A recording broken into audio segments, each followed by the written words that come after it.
Hello friends, welcome. In today's video, I am going to teach you about Buckingham's pi theorem. I am RPSC here and पहले यहाँ पे मैंने statement लिखी हुई है इसकी. जैसे मैं इसको पढ़ के बता देता हूँ, उसके बाद फिर मैं आपको एक एग्जाम्पल के थ्रू बहुत ईजीली बकिंगम पाई थ्योरम से कैसे क्वेश्चन सॉल्व होते हैं, ये थ्योरम क्या होती है और रिले मेथड से ये किस तरीके से अच्छी होती है और इसके अंदर का जो मेथड पूरे अच्छी तरीके से एक्सप्लेन करके मैं आपको बताता हूँ. So let me read this statement. जैसे कि if there are n variables, independent and dependent variables, ठीक है, in a physical phenomena, and if these variables contain m fundamental dimensions mlt, then the variables are arranged into n minus m dimensionless terms. Each term is called a pi term. Okay, तो पहले मैं बता देता हूँ कैसे. कि जैसे किसी क्वेश्चन दिया हुआ है, उसमें हमें टोटल वेरिएबल्स हैं n, ठीक है, उसमें से फंडामेंटल वेरिएबल्स हैं, फंडामेंटल डायमेंशंस m है, तो जो n माइनस एम होता है वो होता है पाई टर्म्स. ओके, एक एग्जांपल के थ्रू मैं आपको समझाता हूँ, ठीक है. जैसे कोई एग्जांपल क्वेश्चन में दिया हुआ है कि कोई रजिस्टिंग फोर्स है, वो डिपेंड कर रही है length, velocity, viscosity, density and kappa bulk modulus. Okay, जैसे रेले मेथड के अकॉर्डिंग ही, मतलब रेले मेथड की तरह ही इसमें भी क्वेश्चन आते हैं. जैसे कि दे दिया गया है कि ये जो रेजिस्टिंग फोर्स है वो इन वेरिएबल्स पे डिपेंड कर रही है. तब आगे क्या करते हैं, हम इसको लिख लेते हैं R as a function of L V mu rho K, और function F1 R L V mu rho and K is equal to 0. ठीक है, तो बकिंगम पाई थ्योरम में हम क्या करते हैं, जैसे कि टोटल n, यहाँ पे n कितना हुआ 6, 1 2 3 4 5 6, ठीक है. अब m कैसे निकालेंगे, तो सिंपल सी बात होती है कि n टोटल वेरिएबल होता है और m होता है नंबर ऑफ फंडामेंटल डायमेंशंस. तो ना हम सबके पहले डायमेंशंस लिख लेते हैं और फिर मैं बताता हूँ m कैसे निकालते हैं. जैसे r का है mlt-2, लेंथ का है l, v का है lt-1, म्यू का है ml-1, t-1, डेंसिटी का है ml-3 and k is equal to ml-1 t-2. तो हम m कैसे देखते हैं, जैसे कि m होता है नंबर ऑफ फंडामेंटल डायमेंशंस, ठीक है. तो यहाँ पे m भी है, l भी है और t भी है. मतलब इस क्वेश्चन में जिस पे डिपेंड कर रहा है r, जिस वेरिएबल्स पे r डिपेंड कर रहा है, उनके अगर हमने डायमेंशंस लिखे तो उनमें m, l और t तीनों डायमेंशंस, तीनों फंडामेंटल डायमेंशंस हैं. जैसे तो इसलिए m की वैल्यू यहाँ पे 3 हो जाएगी, n6 एंड m3. पर जैसे अगर कोई दो वेरिएबल पर ही डिपेंड करता है, जैसे मान लो कोई क्वेश्चन है जिसमें l और v ये दो ही हैं, तो इसमें फंडामेंटल डायमेंशन l और t होते हैं, तो उधर m की वैल्यू 2 हो जाती है. पर हमारे क्वेश्चन में m, l, t तीनों हैं, इसीलिए यहाँ पे m की वैल्यू 3 है. Therefore, n minus m is equal to 6 minus 3 is equal to 3. हमारे क्वेश्चन में 3 पाई टर्म्स हैं. अब सवाल ये है कि इन पाई टर्म्स को हम निकालेंगे कैसे, हमें पता तो चलेगा कितनी पाई टर्म्स हैं. दूसरी बात, जो हमारा फंक्शन है f1, that is equation first, इसको हम इस तरीके से ही लिखेंगे, f of 1 is equal to pi 1 pi 2 pi 3, because there are 3 pi terms. तो हम इस इक्वेशन को इस तरीके से भी लिख सकते हैं. Pi term is a dimensionless terms and each pi term contents m+1 variables. मतलब जैसे जो पाई टर्म होता है उसमें m+1 वेरिएबल्स आता है. हमारे क्वेश्चन में m3 था, इसलिए उसमें 4 वेरिएबल्स आएंगे. मतलब each pi term will contain 4 variables. Here जैसे पाइटम्स को लिखने का तरीका ये होता है, आप इसको ध्यान दे दीजिए। जैसे कि pi one is equal to x2 की पावर a1, x3 की पावर b1, x4 की power c1 multiply by x1। यहाँ x2, x3 और x4 are repeating variables.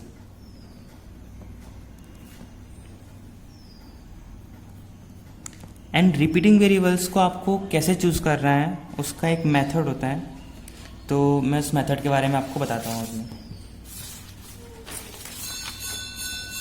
Method of selecting repeating variables. इसकी 5 स्टेप्स होती हैं, इन पांचों को आप ध्यान से सुनिए, ठीक है। जैसे पहला स्टेप है dependent variable should not be selected as repeating variable. जैसे हमारे क्वेश्चन में जो आर है रिजल्टिंग फोर्स या रेजिस्टिंग फोर्स, वो एक डिपेंडेंट वेरिएबल है, इन पे डिपेंड कर रहा है, इसलिए इसको हम रिपीटिंग वेरिएबल चूज नहीं करेंगे। दूसरा, हमें जो 3 रिपीटिंग वेरिएबल हम चूज करते हैं वो हमें इस पैटर्न पे सिलेक्ट करना चाहिए। पहला जो होना चाहिए वो ज्योमेट्रिक होना चाहिए, दूसरा repeating variable fluid property show करना चाहिए, एंड तीसरा फ्लूइड प्रॉपर्टी शो करना चाहिए, sorry flow property. Geometric word से पता चल जाता है जैसे कि लेंथ है, हाइट है। फ्लो प्रॉपर्टी जैसे velocity, acceleration, angular velocity. And fluid property में आता है जैसे कि specific weight, density, viscosity. Okay. And variables selected should not form dimensionless groups. Third वाला ये था। एंड फोर्थ वाला repeating variable together must have the same number of fundamental dimensions. मतलब इसका मतलब ये है कि जैसे हमने यहाँ पे लिखा हुआ है सभी के डायमेंशंस लिखे हुए हैं, मतलब अगर हम इनको कंबाइन कर दें तो उसमें m, l और t तीनों आने ही आने चाहिए। इसका मतलब ये है। एंड फिफ्थ वाला जो पॉइंट है उसके according no two repeating variables should have the same dimensions. मतलब जैसे हमने जो रिपीटिंग वेरिएबल्स चूज कर लिए 3, अब जैसे उनमें ना सेम वेरिएबल्स मतलब सेम डायमेंशंस नहीं होना चाहिए इन किसी भी 2 वेरिएबल का, ठीक है। और जो हमारे प्रॉब्लम्स आएंगे आगे उसमें मोस्टली इस टाइप की चॉइसेस बनती हैं, जैसे D V rho, L V rho, L V mu, D V mu, इस टाइप की ये एग्जाम्पल है। ओके। अब हम अपने क्वेश्चन के अकॉर्डिंग सिलेक्ट करते हैं कि उसमें कौन कौन से रिपीटिंग वेरिएबल्स हैं। तो हमारे क्वेश्चन के अकॉर्डिंग जो रिपीटिंग वेरिएबल्स हैं वो होंगे एल, वी एंड रो, ठीक है। तो अब इनको हमें किस तरीके से लिखना है, वही जैसे ऊपर लिखा गया है पाइटम्स को जैसे लिखना है उसी तरीके से हम पहले इनको लिख लेंगे। पाई 1 बराबर एल वी रो A1, B1, C1, पाई 2, पाई 3 बराबर L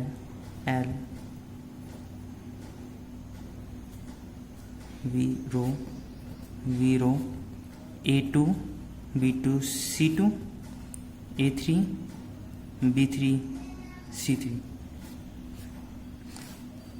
m is equal to 3, therefore 4 variables m+1।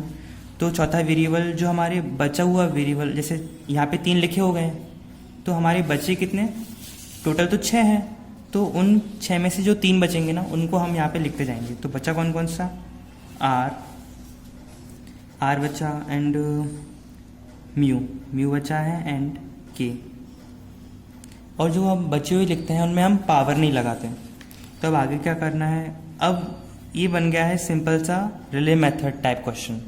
मतलब अब हमको ना डायमेंशनल होमोजेनिटी की इक्वेशन लगाना है and A1, B1 and C1 की वैल्यू निकालना है, ठीक है। तो मैं बता देता हूँ कैसे करना है। जैसे पहला है फर्स्ट पाइटम, पाई 1 को सॉल्व करते हैं। Pi 1 M0, L0, T0 dimensionless term है, इज इक्वल टू एल की power a dot v, LT-1 की power b dot rho, ML-3 की power c dot r, MLT-2 and powers को इक्वेट करेंगे हम। मुझे आंसर पता है, आप लोग इसको सॉल्व कर लीजिएगा। आपको आंसर आएगा A1 बराबर -2, B1 बराबर -2 एंड C1 बराबर -1। मतलब एंड इसी प्रकार सेकेंड पाई टर्म, उसमें A2, B2 एंड C2 की क्या वैल्यू आएगी मैं यहाँ पे लिख दे रहा हूँ। आप लोग सॉल्व कीजिएगा तो आपको पता चल जाएगा किस तरीके से आ जाएंगी ये value. A2, B2 and C2 आ रहे हैं।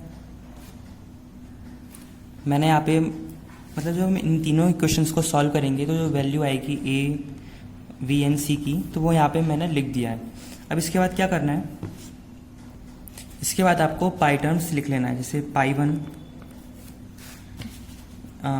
L की पावर -2, V की पावर -2 एंड रो की power -1 multiply by R and pi 2 is equal to L V rho mu. A2, B2, C2 is equal to -1 and pi 3 is equal to L V rho K and A3, B3 0, -2 and -1। यहाँ पे value रख देना है। और इसको आगे हम ऐसे भी लिख सकते हैं, R divided by L square V square rho, ठीक है, is equal to mu divided by L V rho is equal to K divided by V square rho. हम जानते हैं कि हमारी इक्वेशन क्या थी, f of 1 pi 1 pi 2 pi 3 is equal to 0।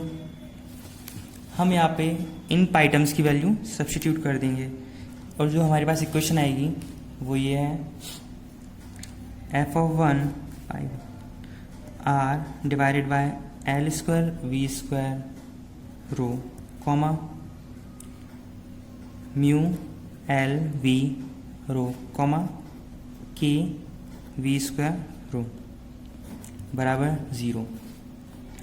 और क्या हमें डिपेंडेंट वेरिएबल को बाहर निकालना होगा, है ना। तो R divided by L square V square rho बराबर psi of mu L V rho comma K divide by V square rho, और R is equal to L square V square rho psi mu divide by L V rho comma K divide by V square rho. This is the answer. एक बार और मैं revise कर देता हूँ कि किस तरीके से क्वेश्चन आएगा, आपको किस तरीके से सॉल्व करना है। क्वेश्चन में दे दिया जाएगा कि कोई डिपेंडेंट वेरिएबल है जो कि कुछ वेरिएबल्स पे डिपेंड कर रहा है, तो आपको क्या एक इक्वेशन लिख देना है R इज इक्वल टू इस टाइप की, उसको फंक्शन में कन्वर्ट करना है एंड n और m निकालना है। n हमें पता है सिंपल होता है, कितने टोटल वेरिएबल्स हैं, इंडिपेंडेंट या डिपेंडेंट वेरिएबल्स, ठीक है। यहाँ पे 6 हैं, सभी को मिला के n इज इक्वल टू 6। फिर हम क्या करना है, हमको m निकालने के लिए सभी के डायमेंशंस को लिख देना है बारी बारी। हमने लिख दिया, यहाँ पे देखा कि m, l और t मतलब m, l, t तीनों फंडामेंटल डायमेंशंस हैं, इसलिए m की वैल्यू 3 आ गई है।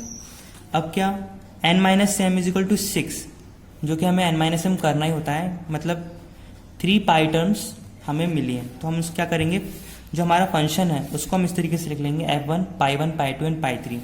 अब आप लोगों को पता ही है कि पाई टर्म्स किस तरीके से लिखा जाता है, और आपको मतलब मैंने बता दिया है कि किस तरीके से आपको रिपीटिंग वेरिएबल्स के थ्रू पाई टर्म्स निकालना है। तो आप रिपीटिंग वेरिएबल्स सिलेक्ट करें, उसके बाद पाई टर्म्स को इनके अकॉर्डिंग लिख लें। तो हमने भी यही किया कि हमने पाई टर्म्स को लिख लिया इस तरीके से, एंड फिर हम डायमेंशनल होमोजेनिटी की इक्वेशन लगाई एंड सिंपल तरीके से पाई 1 पाई 2 और पाई 3 इनमें जो ए बी सी की पावर्स हैं, मतलब ए बी सी की जो वैल्यूज़ हैं वो हमने निकाली और वैल्यू पुट कर दी डायमेंशन इक्वेट करके, ठीक है। तो हमारे पास सिंपल तरीके से पाई 1 पाई 2 एंड पाई 3 की वैल्यू आ गई। उन वैल्यूज़ को हमने इक्वेशन में रखा जो हमारी मेन इक्वेशन थी, और उसमें से हमें जो डिपेंडेंट वेरिएबल है उसको बाहर निकालना है, और उसको उसके साइड में जितनी भी टर्म्स हैं उसको राइट हैंड साइड ले जाके लिख देना है। बस और हमारा क्वेश्चन सॉल्व हो जाएगा। Thank you for watching my videos. Please like share and subscribe.